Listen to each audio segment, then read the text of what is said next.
भाई विवेक जुंता साहब,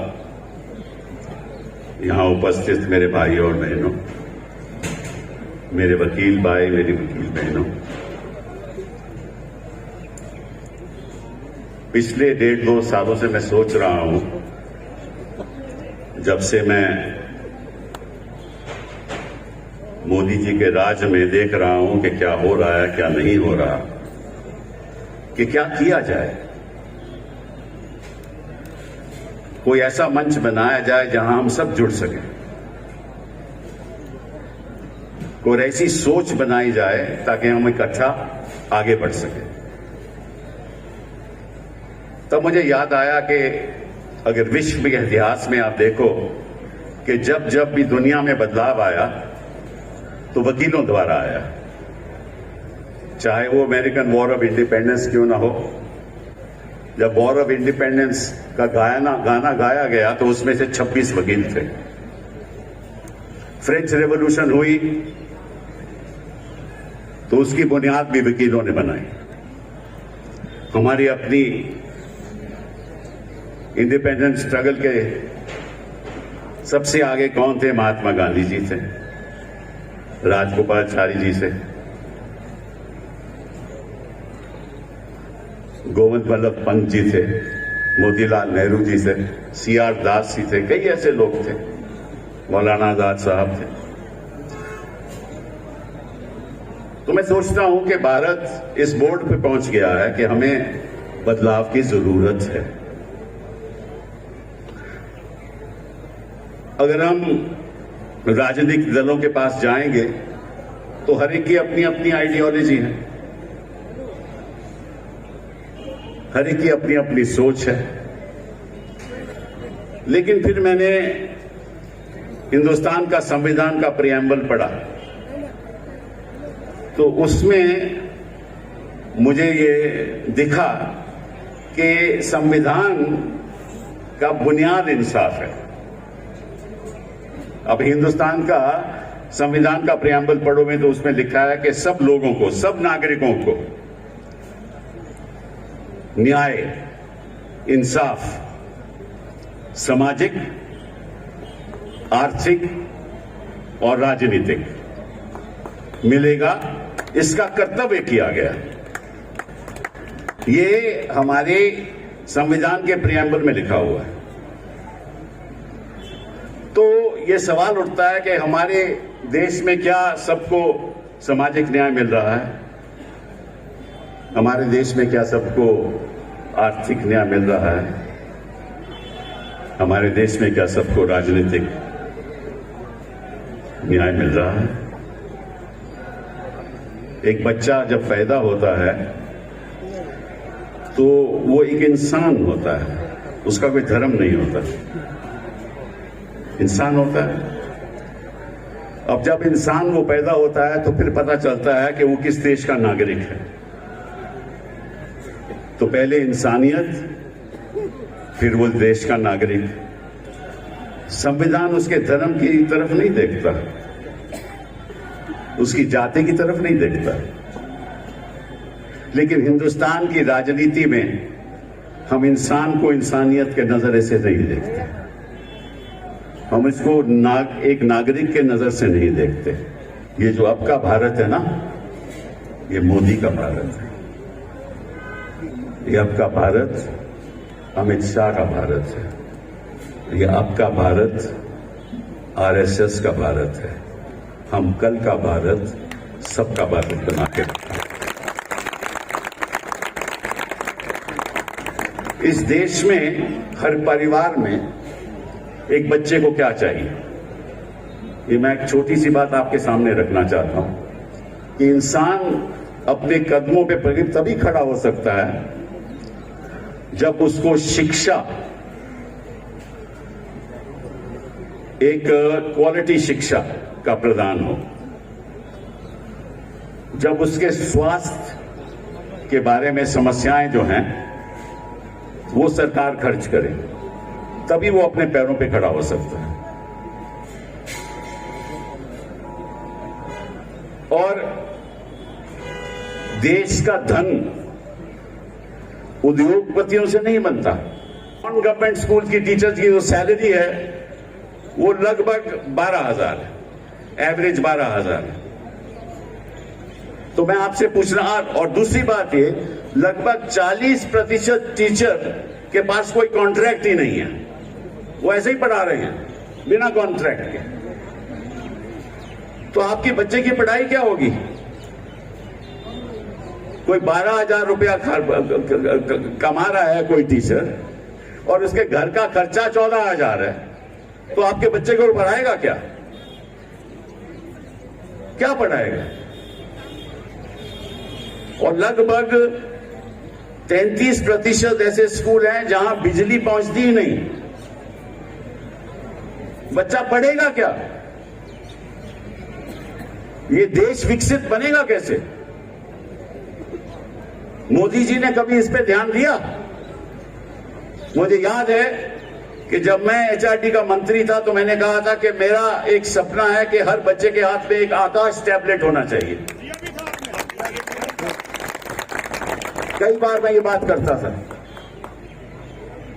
और अगर वो उस पे आगे बढ़ती, ये सरकार आगे बढ़ती, तो आज बच्चे के हाथ में आकाश टैबलेट होता, दुनिया उसके हाथ में होती।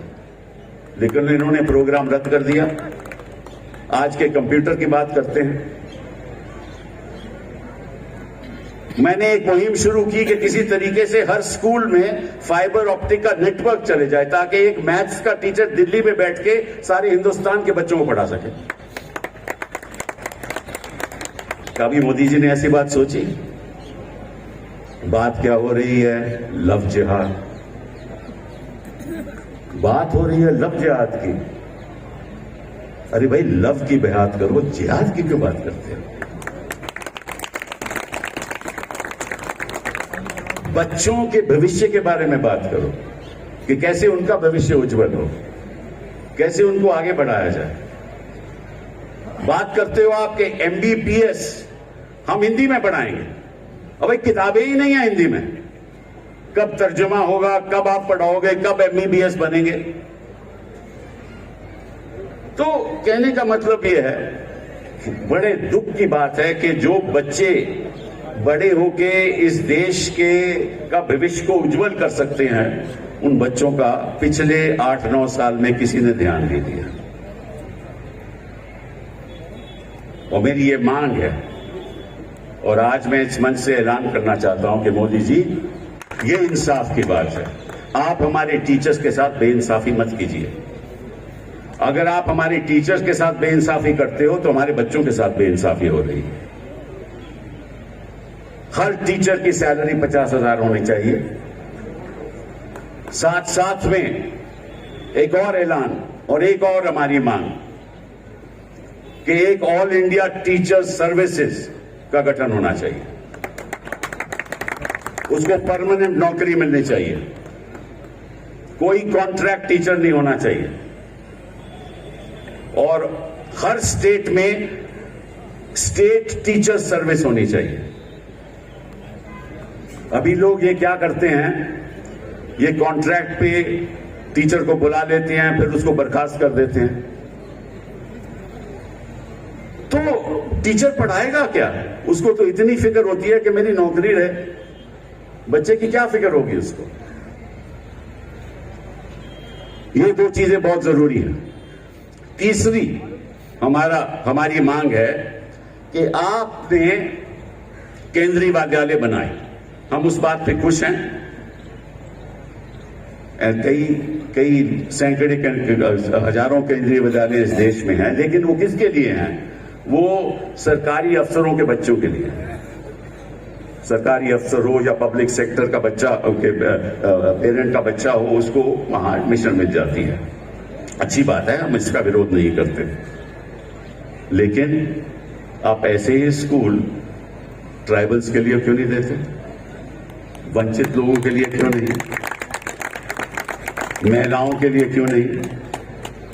हमने कस्तूरबा गांधी महिला विद्यालय का गठन हमने किया था और उसको हम वहां बढ़ाते थे। इन्होंने उनका नाम बदल दिया। मुहिम तो वही है, लेकिन मुश्किल ये है कि वो केवल 12वीं क्लास तक हैं। लेकिन मैं चाहता हूं कि हमारी बच्चियां आगे बढ़ के यूनिवर्सिटी में जाएं और उनको फ्री एजुकेशन मिले। आपको मालूम है कि सबसे ज्यादा टीचर इस देश में महिलाएं हैं, सबसे ज्यादा टीचर महिलाएं हैं।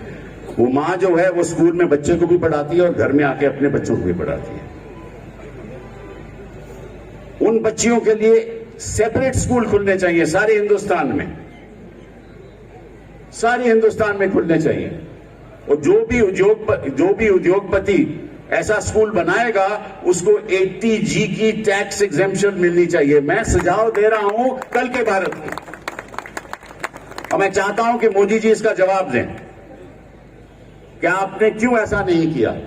नोटबंदी करा दी, GST करवा दिया, ठीक है ना। तो आपने स्कूलों के बारे में, बच्चियों के बारे में, बच्चों के बारे में, शिक्षा के बारे में क्यों नहीं ध्यान दिया।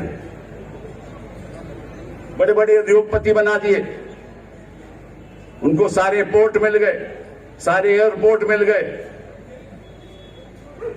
ठीक है ना। ईडी उनके पास आज तक नहीं पहुंची। ईडी आजकल कहीं और जा रही है, वो मैं बाद में बात करूंगा, राजनीतिक न्यायालय की बात। तो ये तो हुई शिक्षा की बात। दूसरी बात, हर बच्चा कोई PhD नहीं लेना चाहता, हर बच्चा कोई MBA नहीं करना चाहता। वो चाहता है कि मैं 12वीं के बाद मुझे कोई नौकरी मिल जाए। नौकरी कहां से मिलेगी जब तक उसको स्किल डेवलपमेंट की कोई ट्रेनिंग नहीं मिले। तो मैं एक और आपके सामने सुझाव देने वाला हूं मोदी जी को। वो ये है कि जो फैक्ट्री चलाता है, चाहे वो आयरन फाउंड्री हो, चाहे वो टेलीकॉम सेक्टर में हो, चाहे वो इंजीनियरिंग में हो, उसको अपनी उद्योग के लिए एक ऐसी इंस्टीट्यूशन खुलने की इजाजत होनी चाहिए जहां वो बच्चों 12वीं के क्लास के बाद जो पास होते हैं बच्चे, उनको ट्रेनिंग देके अपने ही उद्योग में उनको एम्प्लॉयमेंट दे। उसका भी 80G का उनको एग्जेम्पशन मिलना चाहिए। ये होती है कल के भारत की सोच। इनका तो ये रहता है कि मैं कल चुनाव कैसे जीतूं। इनकी सोच तो उस तरफ तक ही सीमित है। अब आगे स्वास्थ्य की बात। क्या हर बच्चे का स्वास्थ्य दिखा जाता है? मालूम है कि विश्व में सबसे ज्यादा खर्चा अगर कोई फैमिली करती है स्वास्थ्य में, वो हिंदुस्तान में है। प्राइवेट सेक्टर में सबसे ज्यादा खर्चा। और इसकी वजह से 5 करोड़ फैमिलीज सालाना पॉवर्टी में चले जाती हैं, गरीब हो जाती हैं, क्योंकि सरकारी सुविधाएं हैं ही नहीं। 5 करोड़ फैमिली हर साल, ये मेरे आंकड़े नहीं है। प्राइमरी हेल्थ सेंटर में कोई स्पेशलिस्ट नहीं है, इंफ्रास्ट्रक्चर नहीं है, तो करेगा क्या कोई? तो आप 12वीं क्लास के बाद ऐसे मेडिकल कोर्स शुरू कीजिए ताकि रूरल सेक्टर में, देहात में, गांव में एक डॉक्टर तो मिल सके। 80% डॉक्टर तो केवल शहरों में है और 60% हमारी आबादी गांव में है। तो स्वास्थ्य ठीक नहीं होगा, शिक्षा ठीक नहीं होगी, तो भारत आगे कैसे बढ़ेगा? अमृतकाल आएगा कैसे? कैसे आएगा अमृतकाल? फिर राजनीति की बात करते हैं। अब हो क्या रहा है, बड़ी विचित्र बात है, और मेरा ख्याल दुनिया में ऐसा उदाहरण शायद कहीं आपको मिल नहीं सकता कि चुनी हुई सरकार को आप गिरा दें। इलेक्शन से चुन के सरकार बनी, आपने उसको गिरा दिया। गवर्नर आपका, स्पीकर आपका, कोर्ट की कोई दखलंदाजी नहीं। 8 ऐसी सरकारें हिंदुस्तान में गिराई गई। मेघालय में गिराई गई, मणिपुर में गिराई गई, उत्तराखंड में गिराई गई, मध्य प्रदेश में गिराई गई, अभी महाराष्ट्र में गिराई गई, कर्नाटका में गिराई गई। अरुणाचल प्रदेश में गिराई गई, गोवा में होने नहीं दी। कभी सुना है ऐसे किसी भी लोकतंत्र देश में कि इलेक्शन के कोई जीत के आए तो आप खरीदो फरोख्त करके सरकार ही गिरा दो? ये कौन सा कानून है? और कोर्ट भी चुप रहते हैं। तो ये राजनीतिक अन्याय नहीं है। तो संविधान ने कहा था कि आपको राजनीतिक न्याय भी मिलेगा, सामाजिक न्याय भी मिलेगा और आपको आर्थिक न्याय भी मिलेगा। ये किस किस्म का राजनीतिक? और भाई वही लोग जो सरकार गिराते हैं वो मंत्री बन जाते हैं। मतलब क्या आप डिफेक्टर भी बनते हो और मंत्री भी बनते हो? ये कौन सा कानून है? आप इस कानून को रद्द क्यों नहीं करते? मेरी छठी मांग, एक मिनट ये बेटा है। मेरी छठी मांग कि जो आदमी डिफेक्ट करके दूसरी पार्टी में चले जाए, चाहे मैं कांग्रेस से जीता हूं मैं बीजेपी चले जाऊं या बीजेपी से जीता हूं कांग्रेस में चले जाऊं, तो उसको 5 साल इलेक्शन लड़ने की इजाजत नहीं होनी चाहिए। उसको 5 साल कोई पब्लिक पोस्ट नहीं मिलनी चाहिए। उसको 5 साल पार्लियामेंट से, असेंबली से बाहर रहना चाहिए। अगर मोदी जी ये कर दें, कल से कोई डिफेक्शन नहीं होगा। लेकिन ये करेंगे नहीं, क्योंकि इनकी बेइंसाफी इनके रग में दौड़ता है। बेइंसाफी का खून इनके रग में दौड़ता है, क्योंकि बेइंसाफी के साथ ये सत्ता चला रहे हैं। किसी को खरीद लो, किसी के घर आप सीबीआई पहुंचा दो। अभी इनको क्या लगा था कि लालू जी वहां बिहार में क्या हो रहा है, ये सोच रहे थे कि भैया वहां तेजस्वी साहब और जेडीयू इकट्ठा हो रहे हैं ना, तो कुछ पुराना मुकदमा, फिर उसको लालू जी को मुख्यमंत्री छोड़े हुए कितने साल हो गए। अभी इनको याद आया कि उनके घर पे छापा लगेगा। अभी दिल्ली में ये क्या हो रहा है? अभी हिंदुस्तान देखिए, जो ईडी है ना, वो जब हिंदुस्तान के नक्शे को देखती है ना, बड़ा विचित्र नजारे से देखती है। वो केवल वही स्टेट्स देखती है जहां विपक्षी दल की सरकार है। वहीं पे उनको लगता है कि रास्ता यहां आसान है, और जहां भाजपा की सरकार है वो तो रास्ता ही बंद है, वहां तो ये जाते ही नहीं। तो ईडी के हिसाब से, ईडी के नजरिए से हिंदुस्तान का नक्शा एक अजीब नक्शा है, जहां ईडी जा सकती है, जहां ईडी ने जाना नहीं, जहां सीबीआई जा सकती है, जहां सीबीआई ने जाना नहीं। तो ये एजेंसी किस लिए काम कर रही है? विवेक जी ने अभी बात की थी तो मुझे एक छोटी सी बात याद आ गई कि समझ लीजिए कि संविधान एक गाड़ी है, 4 पहिए वाली गाड़ी है, ठीक है ना, उस पे ड्राइवर मोदी जी है। एक पहिया उसका पार्लियामेंट है, वो उनके कब्जे में है। दूसरा पहिया उनका ये इलेक्शन कमीशन है, वो उनके कब्जे में है। तीसरा पहिया एग्जीक्यूटिव, वो उनके कब्जे में ही है। चौथा पहिया जुडिशरी, वो कोशिश कर रहे हैं कि कब्जे में आ जाए, ठीक है ना। और वहां जो रेख करने वाला है वो ईडी है और सीबीआई है।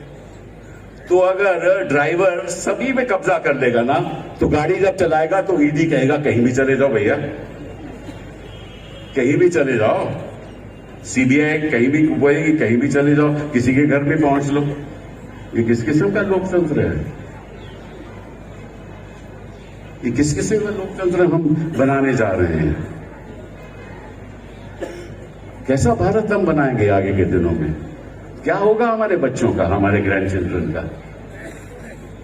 कहां से इंसाफ मिलेगा? आप सीबीआई के कोर्ट में चले जाओ, ईडी की कोर्ट में चले जाओ, मतलब कि आप सोच भी नहीं सकते क्या हो रहा है। न्याय की बात तो छोड़ दो, हम तो लोगों को कहते हैं कि साहब आपको बेल नहीं मिलने वाली। कौन बेल देने वाला है आपको? हाँ, मैं किसी जुडिशरी के खिलाफ बात नहीं कर रहा, लेकिन जो लोग सोच रहे हैं, वो ऐसा सोचते हैं कि साहब हमें तो बेल नहीं मिलेगी। तो अगर न्यायालय के बारे में लोग ऐसे सोचने लगे तो फिर बचा क्या लोकतंत्र में? आप ही बताओ, क्या करेंगे हम?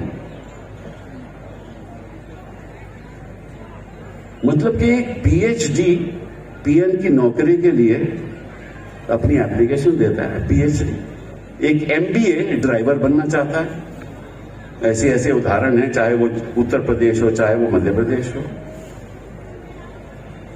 किस किस्म के हम एजुकेटेड क्लास प्रिपेयर कर रहे हैं कि उनको नौकरियों की तलाश है, वो पीएन और ड्राइवर बनने के लिए तैयार है।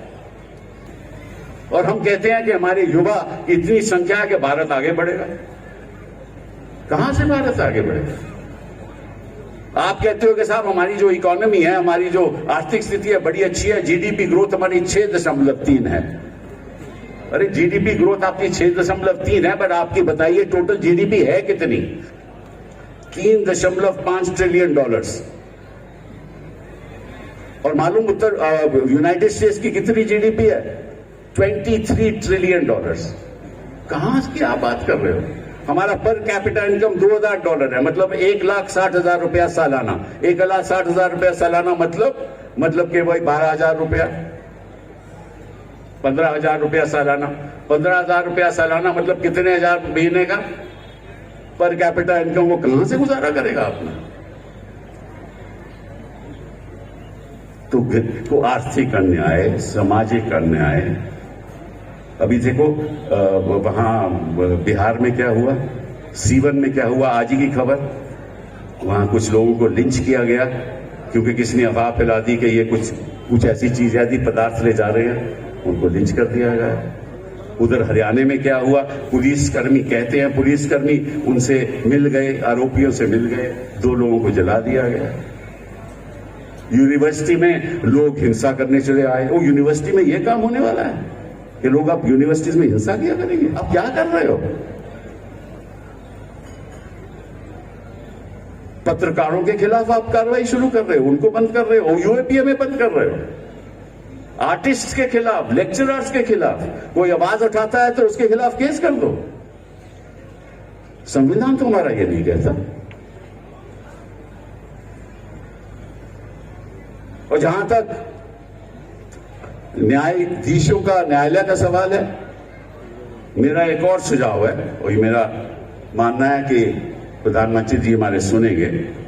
वो ये है कि इस देश में 4 कोर्ट ऑफ अपील होने चाहिए।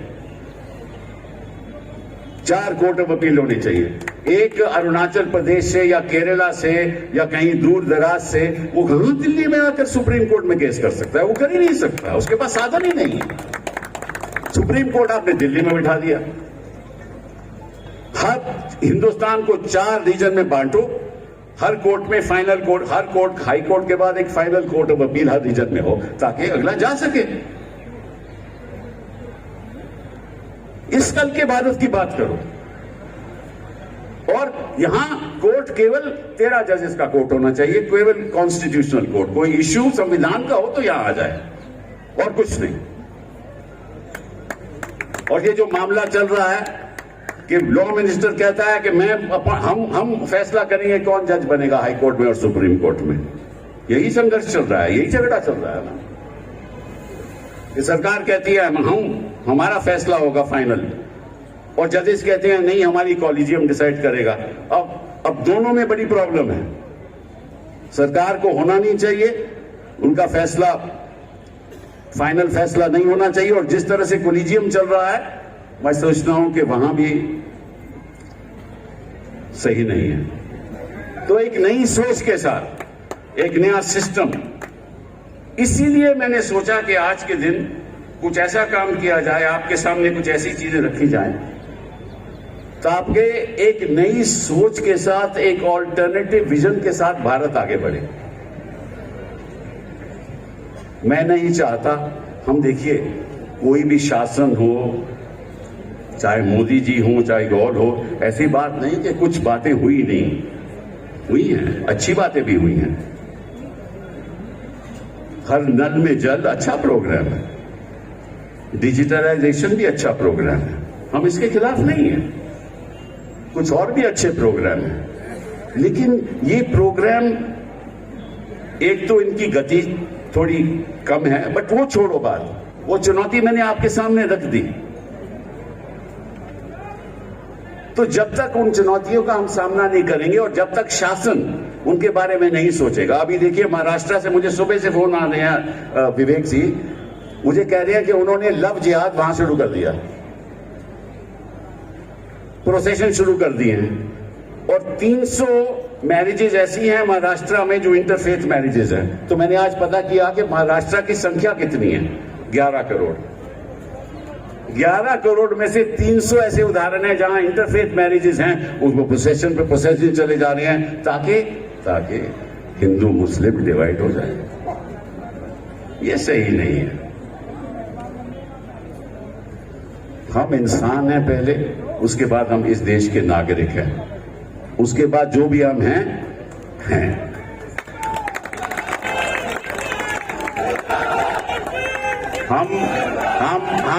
हम नहीं चाहते कि किसी देश के नागरिक के साथ धर्म के आधार पे, जाति के आधार पे कोई भी अन्याय हो। अगर होगा तो मैं और विवेक जी खड़े होंगे उन लोगों के लिए।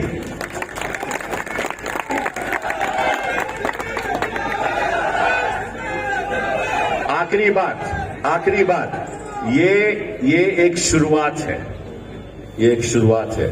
हम आग्रह करेंगे हर बार एसोसिएशन से, हर प्रदेश में हर बार एसोसिएशन से आग्रह करेंगे कि आपके लोग इंसाफ के सिपाही बने, हमारे एडवोकेट्स इंसाफ के सिपाही बने और जहां जहां भी अन्याय हो रहा हो वहां जो अन्याय है उसका विरोध करें और अगर अदालत में लड़ने की जरूरत पड़े तो अदालत में लड़ेंगे।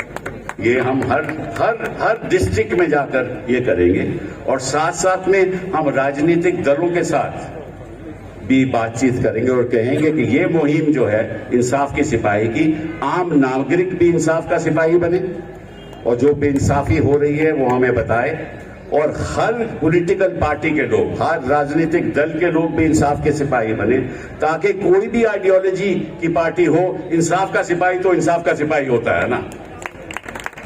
तो मैं बहुत शुक्रगुजार हूं कि इतनी तादाद में आप सब लोग मेरे पास यहां आए और मैं चाहूंगा कि इस मुहिम में आप शामिल हो। मैं बहुत बहुत धन्यवाद विवेक जी का। मैं और विवेक जी इस सारी जो मूवमेंट है हम इसको आगे बढ़ाएंगे और शायद अगला प्रोग्राम हम मध्य प्रदेश में करेंगे। जय हिंद, जय भारत।